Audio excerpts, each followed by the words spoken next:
we have the big surprising news. Cat traded to the Knicks, Julius Randle coming to the Timberwolves. How surprised were you by this, and what's kind of just your top line thoughts as you've been processing this the last Yeah, I couple mean, days? first of all, like totally shocked. I have known and have heard for years now, really since Leon Rose took over the Knicks, that hey, the Knicks are going to come and get Cat. The Knicks are going to come and get Cat, and it happened. That conversation kind of happened at least once a year, twice a year for the last several. And so when we started to hear my coworker Sham Shrani and I started to hear some kind of whispers about it picking up again this week, it was like, all right, yeah, sure. Like here we go again with another, round of talks and nothing's gonna happen. And then Friday night, it pops and we get it out there. But when we were actually sending the tweets to really, kind of break this thing open, I shook my head and I was like, damn, I can't believe this really did happen, 3 days before training camp, coming off of a Western Conference Finals run, all of those things. So it was a shock to me talking to people and players within the organization. It was a shock to them as well. But I just think that the Wolves finally got the Knicks to offer something that they really, really liked. And so they pulled the trigger on it. But yeah, when I first heard that this was actually going down, it blew my mind for sure. So you being in the know with the Timberwolves, there were whispers of how they were trying to move Cat because speaking for me, it blindsided me to the point where like it was such a favorable situation for Cat to go to New York that I was like, I thought Cat forced his way out, and Mm-hmm. then I saw the tweet with the dot dot dot. And I was like, oh, Cat didn't force his way out. Like Cat Mm-mm. was blindsided just like we were. Mm-hmm. So you're saying as an insider, there were always these whispers about how they were trying to move Cat before the season started. No, I would say that there were whispers that the Knicks wanted to go get him, like, and were Mm-hmm. trying to trade for him. But Okay. a lot of our intelligence on it and everything that the Timberwolves had said publicly all summer long was that, hey, we just made the second Western Conference Finals in the franchise history. We're going to run this thing back. Like we want, we like these guys. We think they can all learn from that experience of being deep in the playoffs and going, and they have a good chemistry. So we're going to go and we're going to make it happen. Now, what I will say is this thing always had a ticking time bomb element to it because of Cat's contract. It's an enormous deal. 4 years, 220 million. Ant makes max money. Rudy's making max money right now. Nas is getting paid. Jaden McDaniel's getting paid. They have a lot of guys that are making money. So there was always a feeling that eventually something would have to happen. But most everyone that I was talking to and my internal expectations were they'd start the season. If things went south, in the middle of it, maybe they could trade Cat by the deadline, or certainly next summer if they didn't, go to the finals and give them reason to keep it together. So there was kind of always this feeling that eventually something would happen, but no one expected it to happen this early. Do you think the Timberwolves got better with this? Because I feel like I know that you said they got what they wanted, but I don't see necessarily how this works. Yeah, it's a good question, and I'm still trying to wrap my head around that part of it. I think that what I've settled on so far with my right to change my mind is that I think the Towns version of the Timberwolves had the highest ceiling. So if everything went perfectly, if everyone stayed healthy, everything came together, I think that team has a little higher ceiling than what this new iteration has.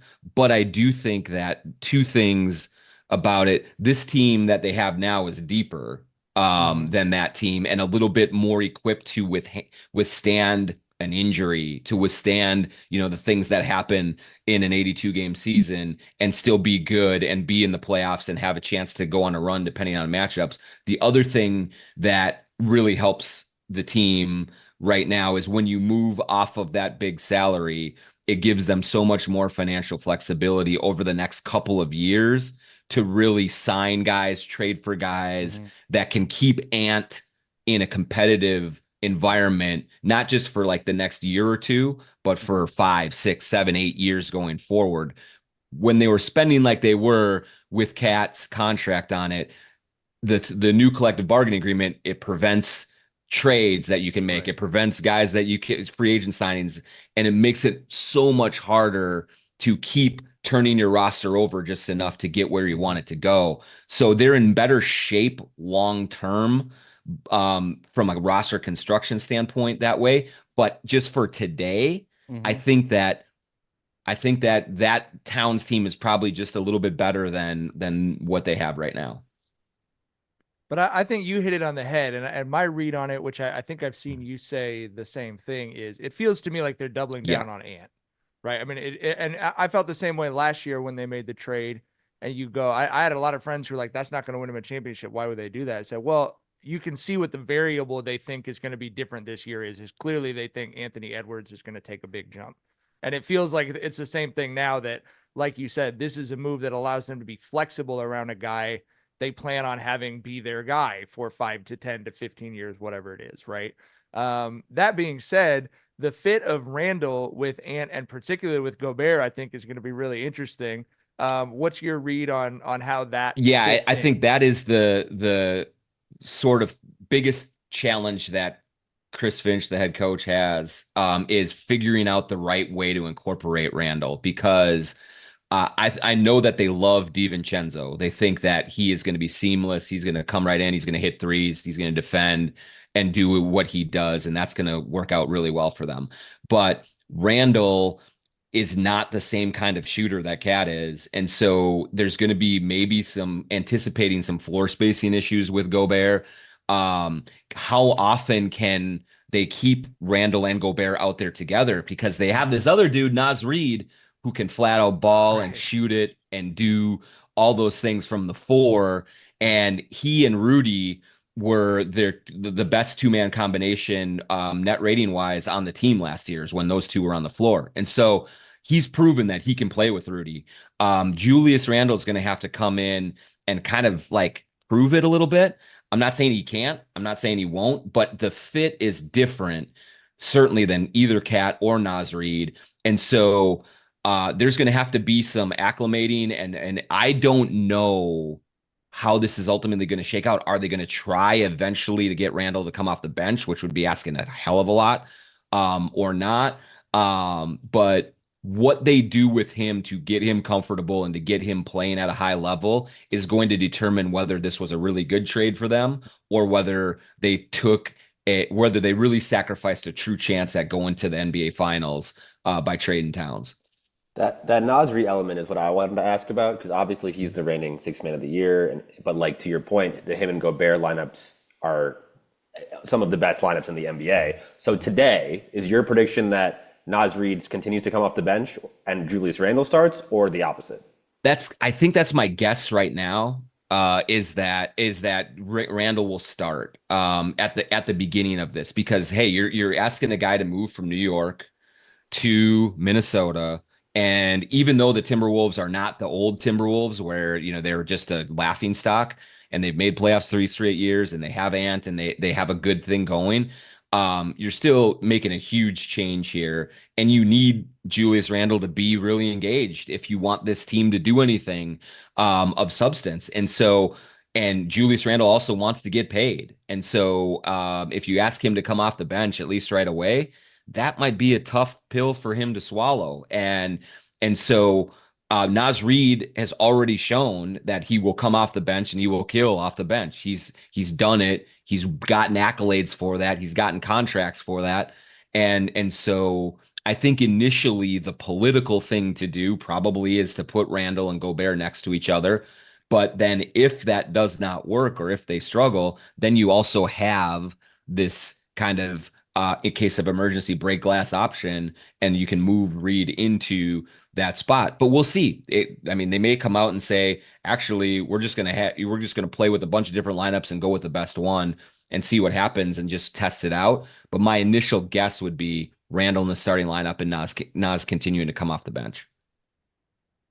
How do you see Randle and Ant gelling? Because looking at this trade through the lens of this is Ant's teams now, it for sure feels like, getting Cat out of there, bringing Randle in, since the message that, okay, we're bringing in someone who did not have the offensive load that Cat has. So that's getting put on you now, Ant. But I feel like even though that might be the case, I think Randle gets in his way a lot more than Cat would, right? Like, Randle's a guy who's a bully ball guy who does a lot of his work around the basketball. Cat was a guy who you had to respect everywhere he was on the court, could shoot the three, could shoot the midi, all that good stuff. So how do you feel about how they're going to gel? Like, do you think there's going to be some growing pains there? Yeah, I think there'll probably be growing pains and just getting used to each other. I do think that, your point about, Cat being able to space the floor for Ant and giving him driving lanes is big. And you remember he's gonna, Gobert's gonna be out there too. So like that, is going to how they utilize Randle is going to be really interesting because Randle shoots it well from the corners. So maybe they can get him over there and kind of change things up that way. The other thing that is going to be interesting to see how they work together is that Randle loves to dribble the ball, man. He takes his time with that thing, goes one-on-one, wants to break you down. And Ant likes to do that as well. And one thing that Chris Finch has said over and over again is that usually when the Wolves offense struggled is the ball gets sticky. He says, ISO, too much ISO. And both of these dudes like to ISO. And so they're going to have to figure out a way to keep that ball moving when they're both on the court. And so that's a challenge. Yeah, that's going to be a real acclimation process to kind of figure out. And maybe it becomes you stagger Ant and Randle's minutes a little more, and Randle's with the second unit. Even if he starts, you pull him a little early, throw him with the second unit, and let him be the focal point of a second unit bench mob kind of a thing, and get his numbers that way. That's a possibility. So the one thing that may smooth that part of it out is I think in New York it was a little difficult with Brunson because Brunson likes to do that stuff as well. And Randle was the man before Brunson got there. And then Brunson became the man, and kind of passing that baton is delicate. So Randle's coming here. Everyone knows this is Ant's team. Like, you're coming in, you are the number 2 guy or number 3 or however you slot in. But the number 1 guy is number 5, the guy who came off the Olympics, who got us to the Western Conference Finals. And so the pecking order is established. And so I could see a scenario where Randle's like, dude, I know this is your team. I need to get paid. So let's work together and figure a way out. But the power dynamic is definitely tilted more than it was in New York, when that was kind of a transition happening, kind of similar to Ant and Cat.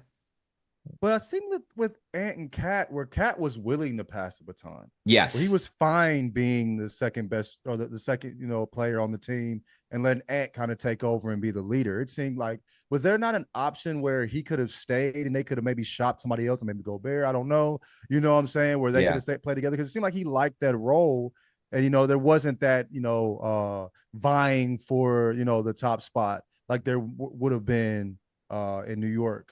Yeah, it's a good point. And when I kind of had started to think about things, because when you look at the way their cap sheet was structured, you're like, somebody's got to have to go on this. And if it is, I always said to myself before the trade, I'm like, if you're going to trade Cat, the first thing that you're going to want to say is, I want a big man who can shoot the 3 and space the floor. And and that's exactly what Cat is. And so they do move him. Could he have stayed?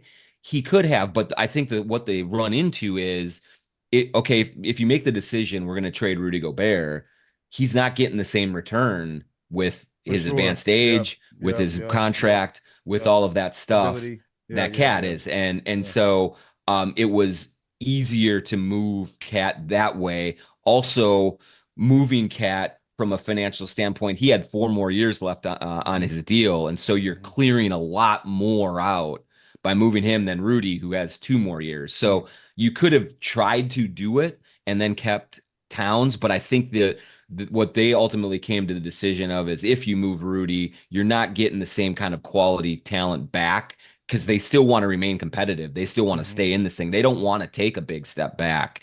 And so the goal was to keep having guys around Ant that you can still theoretically say, yeah, we can still make a deep run. And talking to people in the organization the last couple of days, they kind of push back on the idea that, no, the Timberwolves are worse now that they traded Karl-Anthony Towns. They believe that these pieces will really help them, and that they're actually going to be really competitive and be right in the mix for the Western Conference, top 4 seeds and going deep.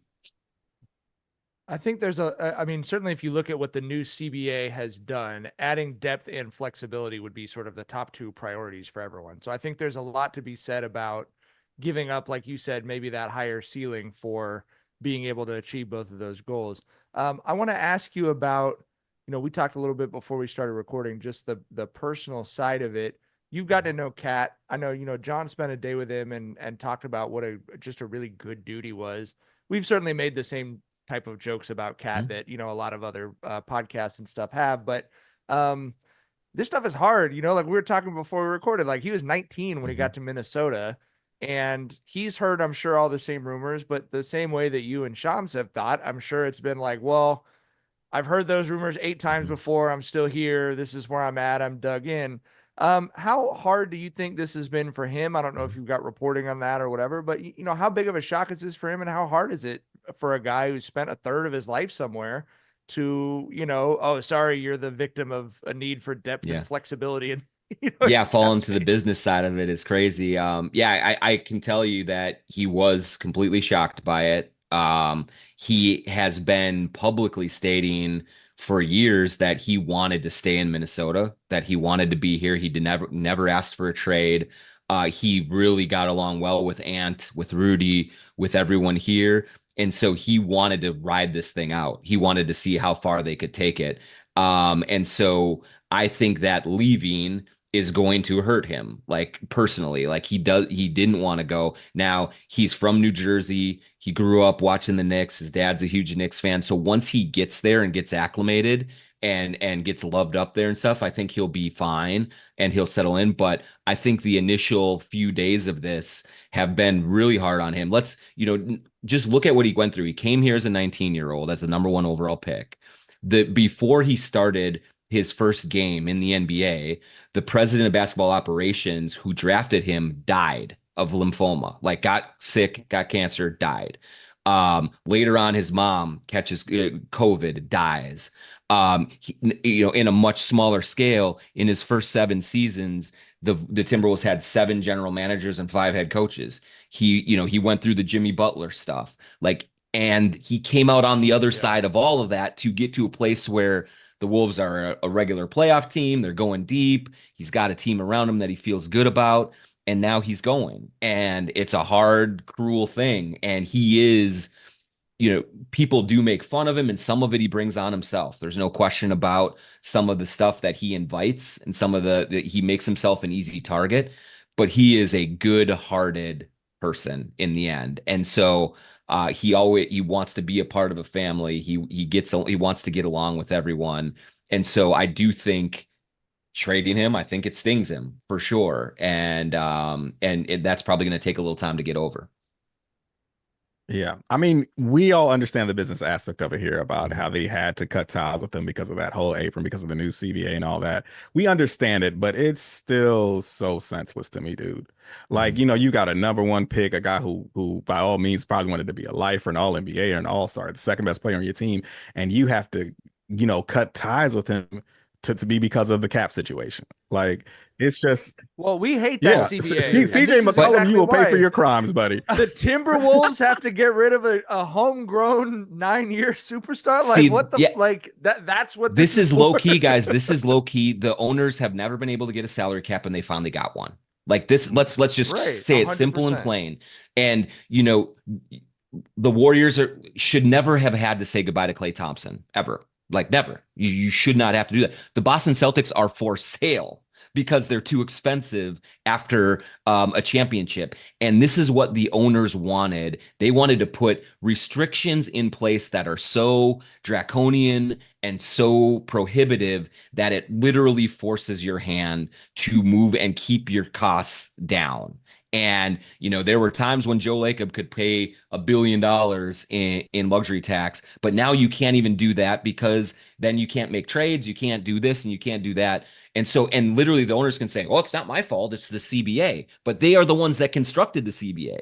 And so like, I'm not going to listen to a whole lot of ownership like hand-wringing about, oh, it's so hard. I have to say goodbye to Towns or Clay or whoever. No, you brought this on. This is what you wanted. And this is the environment that you've created that basically a team can hold on to like 1 star, maybe 2 stars for longer than 4 or 5 years. And the rest of it is just going to be turnover after turnover. So that was what this was designed to do. Well, the average team valuation is only like $2.5 billion. Totally. You know what I mean? So like, obviously, feel bad for him, man. Play the violins. Let's go. Yeah, it's just, the new CBA, it is just a poignant reminder that the vast majority of owners are in this shit to make a profit, not to win championships. 1,000%. That's it. Yeah, because it's retribution after they saw how Golden State had no problems paying, to roll out a dynasty that for my money is the best basketball team we've ever seen. And then you get these owners and who just like I said, I will always blame the players union here too, because I do not know how they agreed to so many of these conditions, bro. But like you said, it's your boy CJ McCollum. Was there a lawyer involved? Like, what I'm saying? It couldn't have been just CJ saying yes. Like what? Yeah, what no, they had legal on? counsel involved. Absolutely. Yep, they had all of that. But but they're not getting enough public. Like, if the headlines everywhere were NBA PA gets tricked into allowing the first hard cap in league history, that would have elicited the appropriate response. I think I do feel like it's been a little tucked under the radar, where we're just all shocked at all of these rippling moves. Like you said, oh wow, Clay's not in Golden State. Oh, the Celtics just won a championship, they're up for sale. But like, it all comes out of the same it does. thing. But I do think that the problem with all professional sports collective bargaining in recent history is like, you really have to be willing to go all the way to the mattresses if you're going to get in the fight with these owners and do it. And you have to be totally collectively as a group saying, we are standing our ground. And it's hard to get 400 players to do that, especially the ones that haven't made a shit ton of money yet. Right. Like, and they just like, and if they all dug in and they really did it, especially now because these owners are making so much money, it would be prohibitive for them to shut the league down for any stretch of time. They might be able to enact something that was more favorable to the players, but the players have a hard time of really digging in because they can't afford to be in these long, protracted, work stoppages, whereas the owners absolutely can do that. And that's been the problem. Yeah. Well, yeah. Brave New World.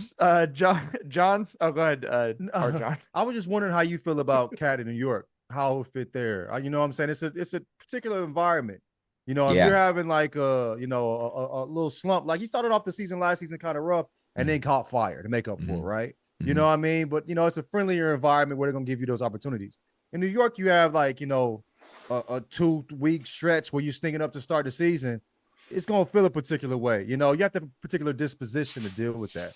I'm wondering, what do you think about, as far as skills, I think Cat can fit most anywhere. But as at this position, in the location, how do you feel about? And also the Tibbs angle. I know people are asking about that as well. So just connected to that as well. Yes. Yeah. So, starting off with the Tibbs angle, like, obviously Tibbs coached in Minnesota. They, by the end of it, they were not speaking to each other. Karl really did not respect how Tibbs handled the Jimmy Butler situation. Tibbs really got frustrated with Karl for, shortcomings that he saw in Karl as a player, and it was bad. It was awful. Now, in the years that have gone by, they have had conversations. I think they've repaired the relationship. We'll see what happens, though. It's easy, you break up with someone and you're not around them every day, and then you start to think about only the good things that used to have with her and not the bad things. And it's, easy to think about, she wasn't so bad after all. And then you say, oh, let's try it again and move back in together and see how that works. And a lot of times Cat's forgotten that Tibbs leaves the towels up. 100%. Yeah. Yep. Absolutely. And Tibbs has forgotten that Cat doesn't put the recycling in where he needs to and just throws in the regular garbage, And so, Yeah, so like we'll see what happens when they're living together again. I want to see that. They are diametrically opposed personalities. They both are motivated to win, so maybe, and they both have, maybe they've matured, but both of them are very stubborn. Like they don't change, what they're doing or their approaches for anything. So it'll just be interesting to see how that goes. But in terms of the New York, overall, yeah, it's going to be a huge adjustment for Cat. Like, everything that the New York media, fans, and stuff experience about Cat, good and bad, is going to be their first experience of it. So here in Minnesota, I was with him from the first day he got here till the last day. And some of the, kind of the goofy things that he would say, or some of the stuff that would get him like in the firing line around nationally, I looked at it as like, that's just Cat, man. Like, it doesn't bother me. Like, I know what this dude is, and it's not a big deal. And so it wasn't a big deal locally, really. Like, he got some heat from fans for not winning enough games, or like for a playoff shortcoming, or for something silly he said, but like it really wasn't a big deal. In New York, when they first see that stuff, that's going to be that, they're going to push back on it, and he's going to face a different level of questioning and scrutiny, I think, than he is used to. And so I think it is kind of important that he starts the season playing well, and that they win some games and just kind of just get going and get off to a fast start, so that they can build a little credibility. And then if a slump comes for him in January and he's already averaging 24 and 10, he can say, don't worry about it. You see what I do. But if he does, to your point, John, about like starting off slow and is shooting 30% from three and struggling, and those numbers are down, that's where he's going to have to handle, I think, an intensity that he's not used to, and it'll be an adjustment for sure. Ready to place your first NFL bet? Try betting on something simple like a player to score a touchdown. Go to the DraftKings Sportsbook app and make your bet today. I'm not really a Commanders fan, but they got the Giants and Bengals the next couple of weeks, so I am excited to see how Jaden Daniels handles those tests. Ready to do a touchdown dance of your own? New DraftKings customers bet $5 to get $250 in bonus bets instantly, and get 1 month of NFL Plus Premium. TD, Tutty, take it to the house, in for 6, whatever you call a touchdown. One thing's for sure, touchdowns matter more at DraftKings Sportsbook, an official sports betting partner of the NFL. On the ground, in the air, from the special teams or defense, we don't care how they score them. We want to bet on touchdowns. And DraftKings Sportsbook is the #1 place to bet touchdowns. Download the DraftKings Sportsbook app and use code Jenkins. That's code Jenkins, Jenkins, for new customers to get $250 in bonus bets when you bet just $5 and get 1 month of NFL Plus Premium. Only on DraftKings. The crown is yours.